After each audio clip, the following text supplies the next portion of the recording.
Arrancamos con educación pública. Está aquí a mi izquierda el concejal Alberto Salín, concejal de la Unión Cívica Radical. Alberto, ¿cómo estás? ¿Qué tal? Buenas tardes, Vanessa. Ahí, el micrófono. Gracias por venir. Buenas tardes, por supuesto. Bueno, está también la concejal, además integrante de Tribuna Docente, Cristina Fofani. Cristina, ¿cómo le va? Buenas tardes. Muchas gracias, buenas tardes. Gracias por venir. Alejandra Sebrelli, que ella es vicepresidenta de investigaciones de la Universidad Nacional de Salta, y ella va a tener una mirada también particular en relación a la educación pública. Alejandra, gracias por venir. No, gracias por venir, Alejandra. También está Omar López, que él es el presidente de la Facultad de Humanidades de la Universidad Nacional de Salta y que, por supuesto, está dentro del sector político de la Franja Morada. Omar, ¿cómo estás? Gracias por venir. ¿Qué tal, Vanessa? Muchas gracias por la invitación. Bueno, también está Gerardo Bianchetti, un hombre que sabe mucho, me dijeron, de educación, así que hoy me gustaría escucharlo. Es magíster en educación. Gerardo, ¿cómo le va? Muchas gracias por venir. Bueno, a ver, vamos a empezar a ver, y le voy a pedir también ayuda a la producción, que a través de la pantalla vayamos planteando cada uno de los temas en relación a la educación pública. ¿Hoy está en crisis la educación pública, Alberto? Sí, evidentemente hay una crisis por la cual está atravesando la educación de hace muchísimo tiempo. Yo creo que donde se profundiza la crisis ha sido en la década de los 70, principalmente con la dictadura.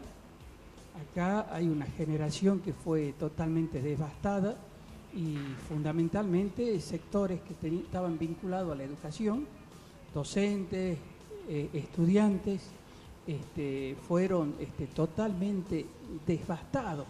Y a partir de allí, ¿no es cierto?, un disciplinamiento muy profundo en el cual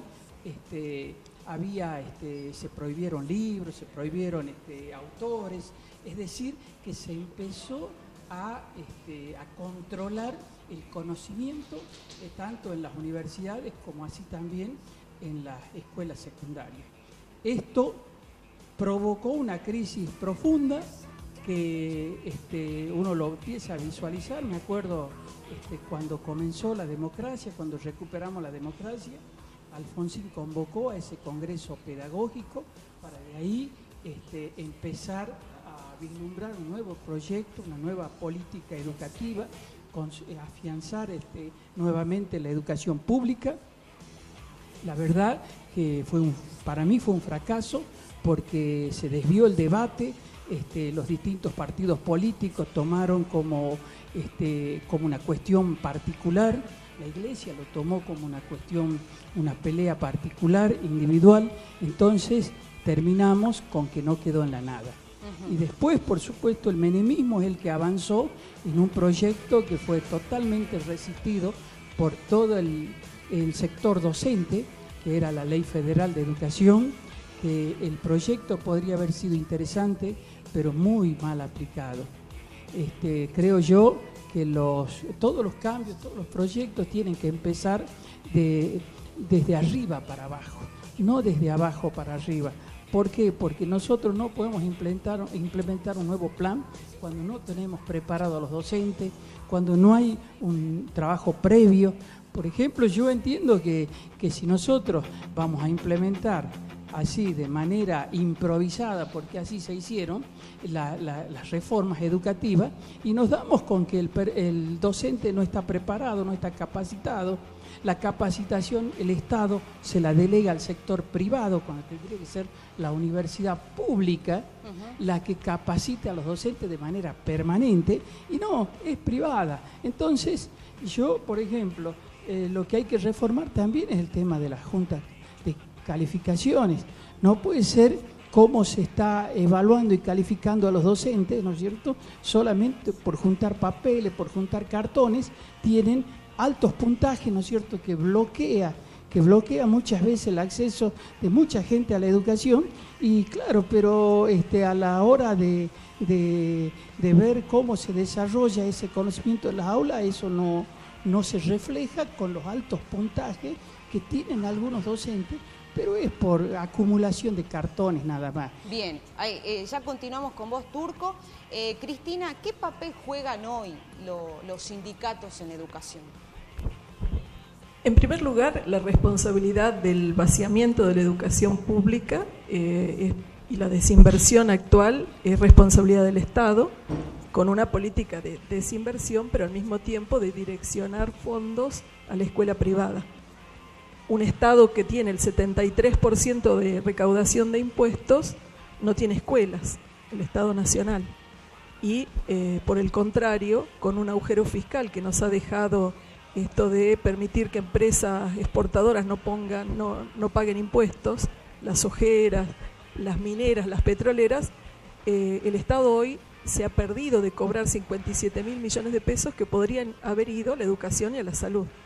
Eso en primer lugar, es decir, fondos hay, pero no se quieren poner en los lugares en donde efectivamente la población requiere de esa enorme inversión que solamente la puede poner el Estado Nacional. Ahora, hay una política de reducción salarial.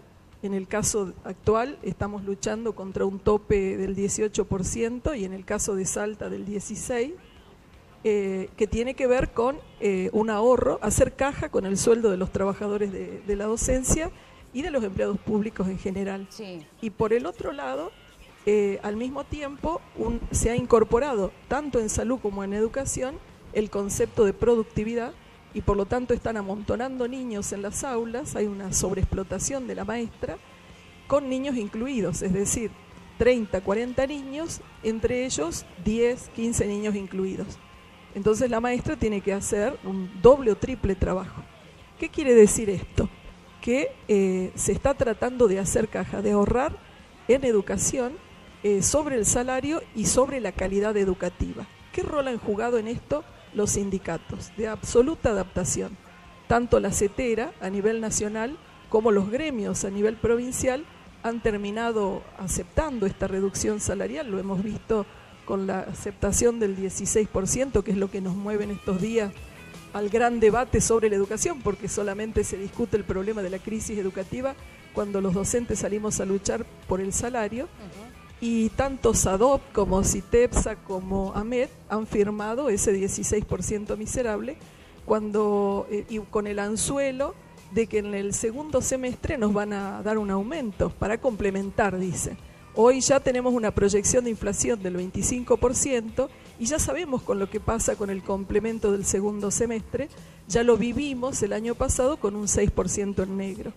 Quiere decir que han cumplido un rol de acompañamiento en la política de reducción salarial. Incluso la ADP, que no firmó, pero que abandonó cualquier lucha contra el 16% y contra el vaciamiento en educación por parte del gobierno de Urtubey. No se quiere enfrentar al gobierno de Urtubey. Bien, Alejandra ya habló acá un poco, nos introdujo en esta cuestión de en qué gobierno empieza esta crisis de la educación. Cristina un poco metiéndose también en los responsables, en vaciamiento de la educación, y no solo eso, en los gremios. Tu mirada dentro de la educación, ¿qué le puede aportar a toda esta discusión? Bueno, mi mirada es una mirada que no es de especialista en educación, sino de una persona que está comprometida con la educación pública. Y yo creo que en realidad vamos a continuar, y yo en general estoy de acuerdo con lo que han dicho mis compañeros de panel. Yo quisiera decir que los últimos 12 años hubo un aumento de inversión. Yo estoy de acuerdo con algo de lo que dijo Alberto y de lo que también dijo Cristina. Sin presencia de políticas públicas estatales es imposible hablar de cualquier tipo de mejora o optimización en la educación. Entonces, a mí me parece cuando los gobiernos anteriores aumentaron de un 3 a un 6% del PBI de inversión en educación. No debe haber sido suficiente porque llevábamos muchos años de abandono, inclusive teníamos en la provincia muchas escuelas ranchos. De hecho, yo he trabajado en la década de finales del 80 en Cafayate y en Animaná en escuelas sin puertas y ventanas, es decir, yo he formado parte y he dado clase en esos lugares, así que sé de lo que estoy hablando. Sin embargo, se mejoró.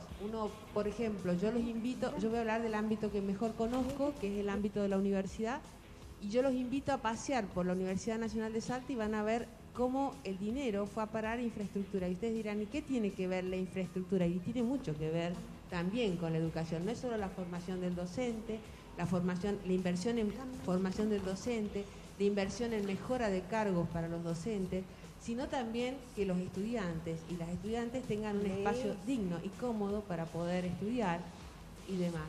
Y también la inversión en nuevas tecnologías. Me parece que programas como el de Conectar de Igualdad, Fines, Progresar, la misma asignación universal por hijo, que están bastante desfinanciados, es decir, en algún caso están absolutamente congelados. Eran programas que deben haber tenido sus baches, que pueden ser optimizados, que fueron muy importantes. Y yo como docente doy cuenta de que fue muy importante achicar la brecha digital y el acceso de los sectores populares, porque nosotros en la Universidad Nacional de Salta recibimos una gran cantidad de estudiantes provenientes de sectores populares al manejo de las tecnologías. Quien no maneja las nuevas tecnologías no sabe hablar con los lenguajes del siglo XXI. Entonces, ¿y hoy esa tecnología, Alejandra, llega a todos? En este momento, con la desigualdad social que hay, con la cantidad de desocupación, con el aumento de la pobreza, no, por supuesto que no.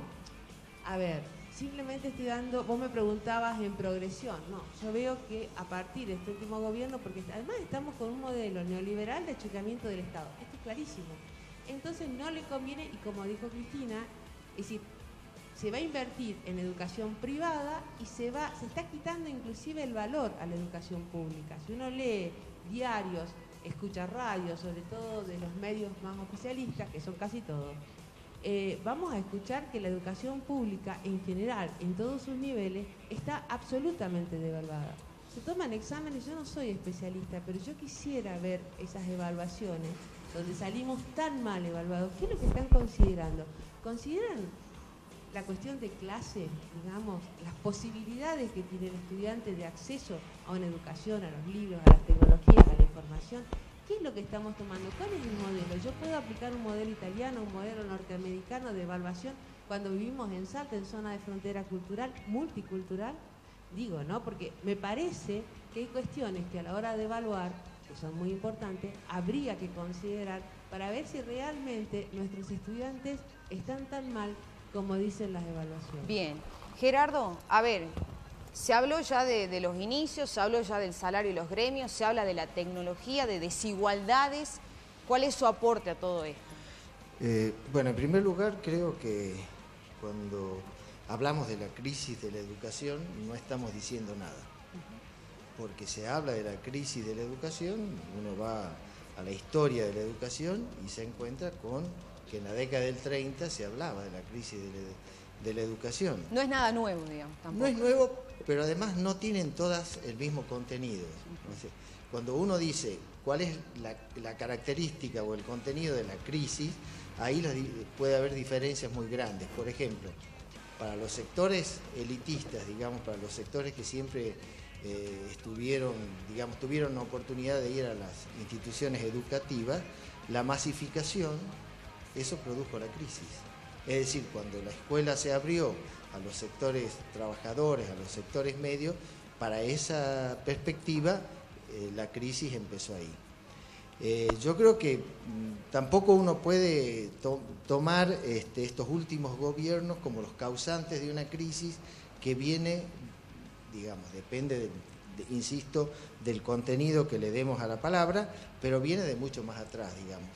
Cuando en el golpe del 66 se vacían las universidades, digamos, siempre se atacó la educación, o sea, los golpes militares siempre atacaron la educación, fue uno de los objetivos más claros. Entonces, la educación empezó a sufrir todos estos deterioros que no tienen una sola causa ni son únicos, ¿no? Yo creo que tampoco, hasta podríamos decir, tampoco es un problema exclusivamente nuestro, porque en el mundo la problemática de los estudiantes hoy de la educación tiene distintas aristas.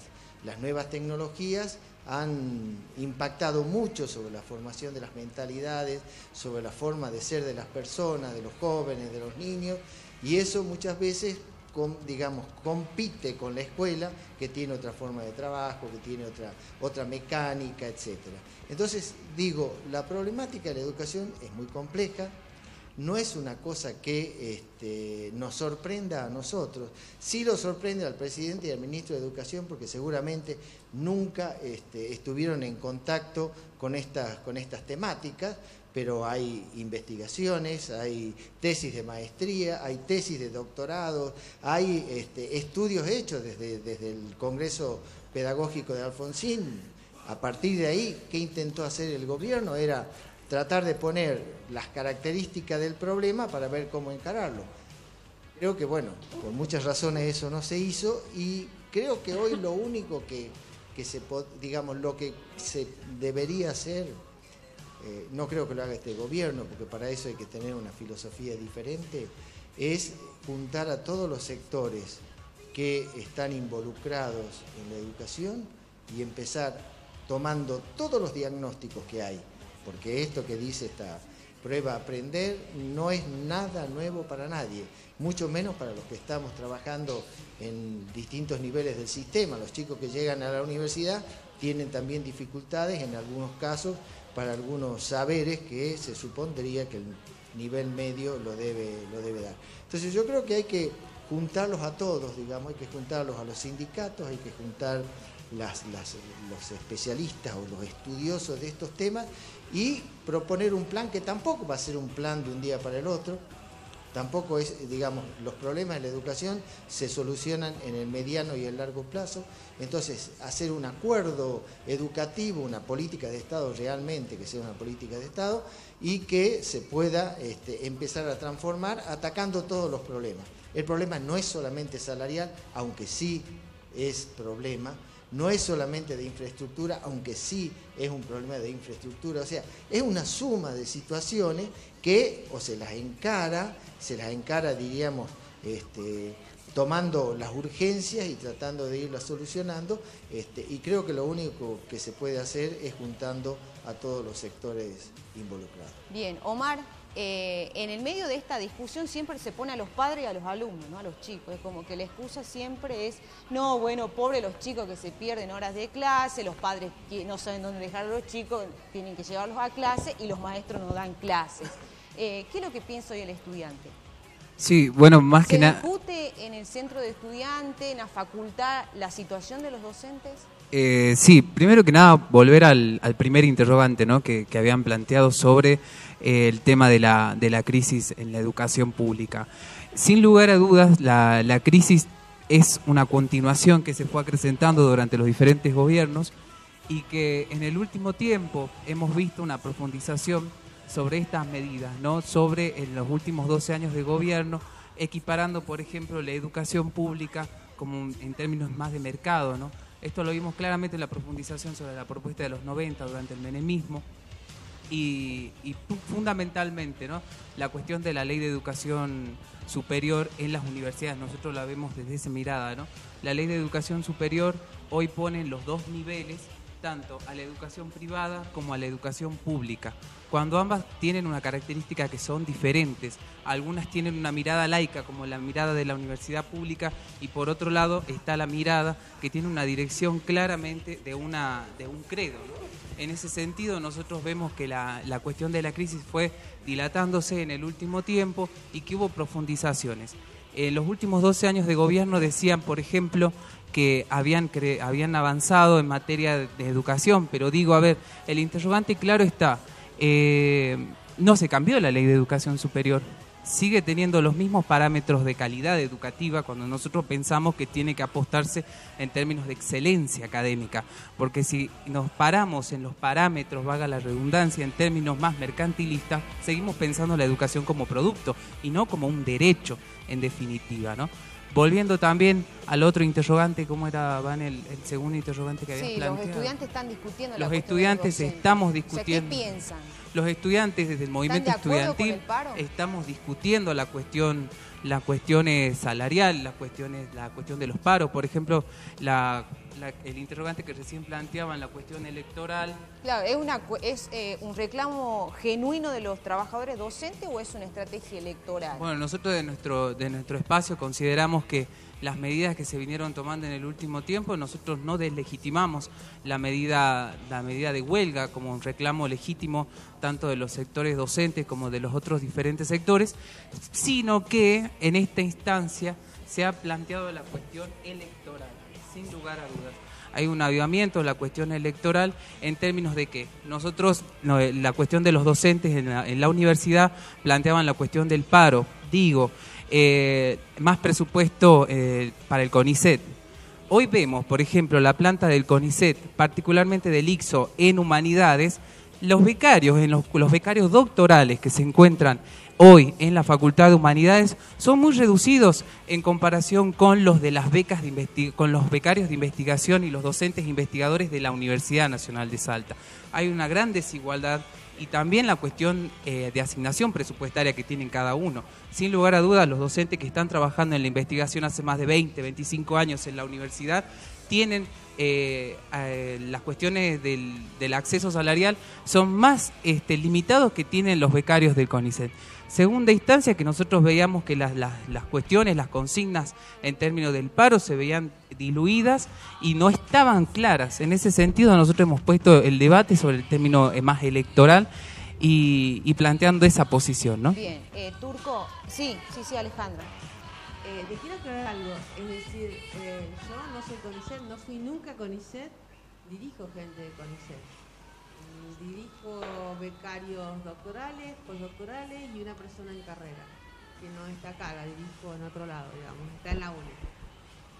Desde ese lugar te voy a decir algo, yo creo que quien hace la carrera de CONICET no está en la misma situación de docencia, porque está haciendo una carrera diferente, es la carrera de investigador científico, que eventualmente pueden concursar desde hace un tiempo un cargo simple en las universidades nacionales, pero no hacen la misma carrera que nosotros. Yo hace más de 25 años que investigo. O sea, yo creo que tengo la misma carrera docente que de investigación. Investigo, creo que más, porque investigo desde que era estudiante de grado con becas. Y te puedo decir algo, no son las mismas carreras, no son las mismas vocaciones, no es lo mismo. Es decir, sería fantástico, yo desde el Consejo de Investigación estamos tratando de pedir más presupuesto con este gobierno, va a ser casi como tirar piedras al aire, pero bueno, lo vamos a intentar, pedir más presupuesto para que todos y todas las docentes se hagan más grandes las posibilidades, los equipos sean más grandes y tengan más dinero, porque además hay mucha inequidad en el reparto de la cantidad de dinero que hay para investigación, los subsidios por investigación, por darte una idea, los que están en el cono urbano bonaerense, UBA, La Plata, universidades, estaban recibiendo, yo evalúo, así que te lo puedo decir, estaban recibiendo 40.000 pesos anuales. ¿Nosotros sabés cuánto recibimos? 10.000, no importa si somos 10, 20, 50.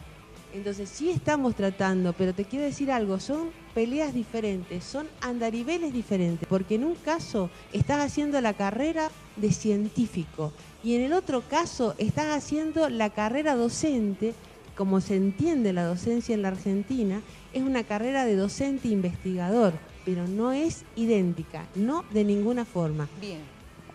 Turco, ¿quién va a ganar esta pulseada, por lo menos en Buenos Aires, ¿no? Y que de alguna manera se lleva el reclamo con el resto de las provincias, que a pesar de no ser el reclamo tan fuerte como en la capital del país, ¿Baradel o María Eugenia Vidal? ¿Cómo termina esto? Yo creo que todos pierden, ¿no? Acá que pierde la sociedad, porque si estamos hablando de una crisis muy profunda que viene de muchísimo tiempo, esto agudiza la crisis, ¿no es cierto? Y acá, entonces, no podemos hablar de quién gana o quién pierde. Yo creo que todos pierden.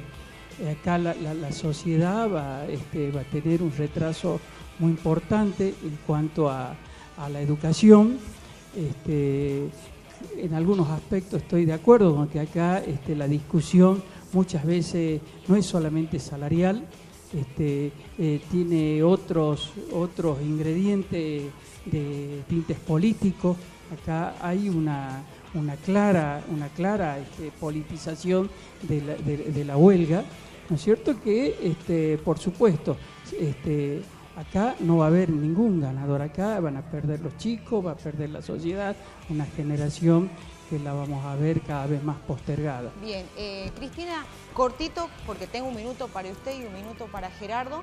En esto del reclamo salarial también hay diferencia entre hombres y mujeres, ¿no? Las mujeres siempre cobran menos que los hombres.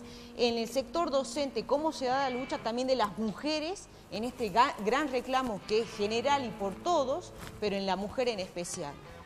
Sí, antes de referirme a eso, quería tomar las palabras de Salim, que él pertenece al sindicato CITEPSA y lamentablemente está tomando el argumento del gobierno.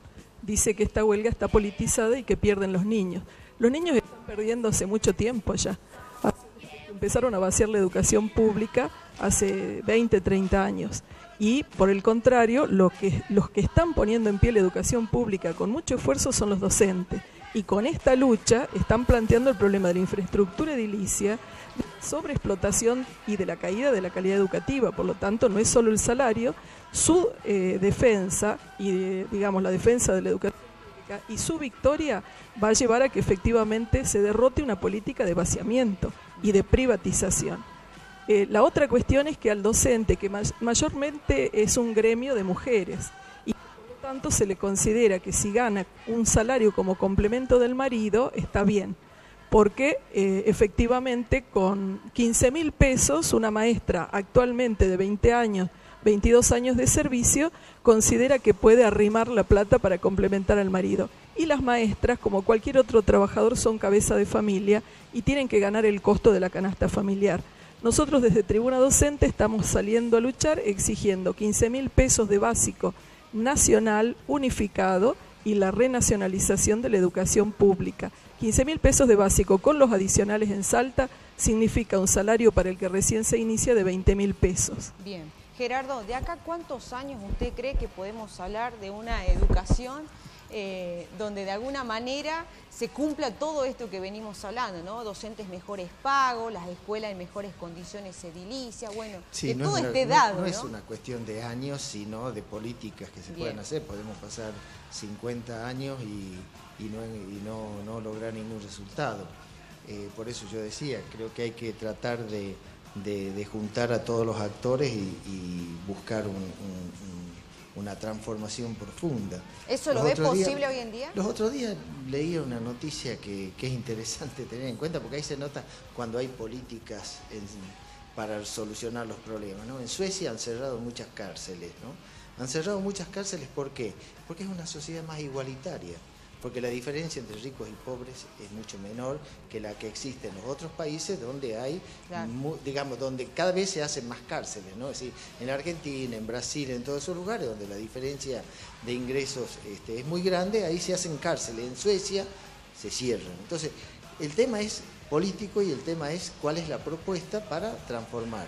Ahora, creo que este gobierno no lo va a hacer porque ellos tienen una mirada de la clase social a la que pertenecen. Cuando ellos dicen, sí, cuando Macri dice que los que se caen en la educación pública es porque lo siente, digamos, él lo tiene naturalizado, él viene de un sector social muy alejado de las necesidades de la sociedad, de los trabajadores y todo lo demás. Cuando se dice que este es un gobierno de ricos y para ricos, yo creo que eso es verdad.